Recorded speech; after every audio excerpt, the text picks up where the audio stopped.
हस्ततंत और हस्तशिल्प विभाग पक्षर 2023 मसीहा पुरस्कार प्रदान नाम प्रकाश पाई। भारत वर्षर विभिन्न राज्यरू 18 जन शिल्पी नाम प्रकाश पाइथिबा बेले जाजपुर जिला धर्मशाला ब्लॉक हरिदासपुर पंचायत सुभद्रापुर ग्रामर पत्थर शिल्पी ब्रह्मानंद महाराणा नाम रही। सुभद्रापुर ग्रामर भाग्यधर महाराणा पुओ ब्रह्मानंद दीर्घ 15 वर्ष है पत्थर रे विभिन्न प्रकार मूर्ति गढ़ी आसुचंती।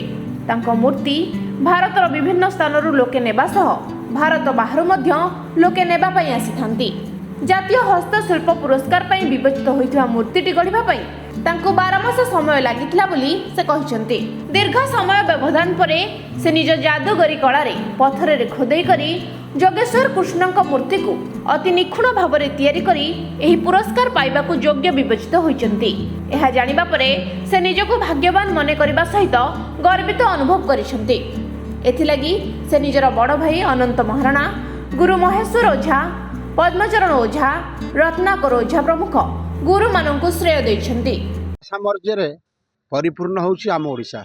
एही ओडिशा माटीर सुयोग्य संतान जे कि पत्थर शिल्पी नाम रे ब्रह्मानंद महाराणा जे कि पत्थर शिल्पी नाम आज से विख्यात होती एवं जातीय स्तर पुरस्कार प्राप्त पई से मनोनीत होती।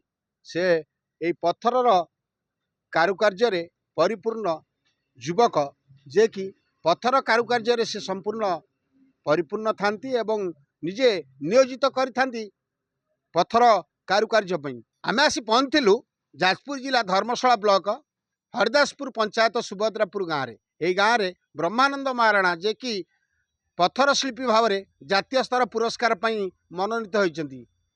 पत्थर कार्य रे संपूर्ण निजर परिवार को नियोजित करी निजे परिवार समस्त सदस्य मानू नहीं पत्थर कारुकार्य करती। मुझे आपण कैमेरा मैन कहबी टे देखेबे से किभली मूर्ति तैयारी करछंती एवं विभिन्न प्रकार जिनिस तैयारी करछंती। देखंतु यह होची जाजपुर जिला धर्मशाला ब्लॉक सुभद्रापुर गाँव ब्रह्मानंद महाराणा कार्यालय। मो ना ब्रह्मानंद महाराणा, मु जन पत्थर शिल्पी, घर सुभद्रापुर। मु से दिन संध्या समय मेसेज आसला।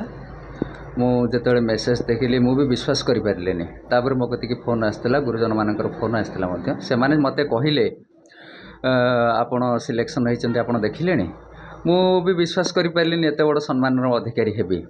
आउ जेतेबेले मु देखिली अत्यंत आत्मविभोर हो पड़ी। आउ तापरे समस्ते मध्य खुशी होते। मु बहुत उत्साहित अच्छे। ए समाज रे दुनिया रे अनेक वृत्ति थिला बळे आपण पत्थर शिल्पी हेबा पई काहे की मन बळाइथिले? प्रथमतः आमे महाराणा कुलर पिला। प्रथमे बापा आमर काठ काम करती। मु पिला दिनरू देखिछि से काठ काम करती। मु मध्य तांग सहित नहेले भी टिके टिके काम करे। तापरे मो बड़ भाई अनंत महाराणा भुवनेश्वर जाइथिले काम शिखिया पे। मु तांग कतिक बुलिया को जाइथिली। मु देखिली तांको काम मते बहुत भल लागिला।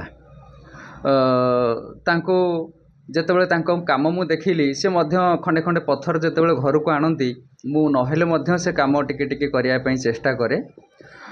ता परवर्ती मुहूर्त रे मु गली भुवनेश्वर काम शिखिया पे। मो गुरु होउचंती जातीय हस्तशिल्प पुरस्कार विजेता गुरुश्री पद्मचरण ओझा।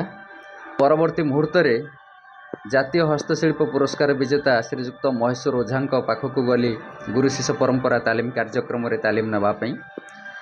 तालीम नेबा परे मु दीर्घ 15 वर्ष हला निजर गोटे छोटिया अनुष्ठानटे करी अनेक प्रकार मूर्ति गढ़ी आसुची। अनेक गुड़िए मूर्ति मध्य मोर विदेश जाइए। पत्थर काम प्रति मोर गोटे बहुत दुर्बलता। सेतिपई मो काम को आज पर्यंत करि आसुची। जाजपुर बड़चणारू सुरेंद्र सामल का रिपोर्ट, विश्ववाणी लाइव।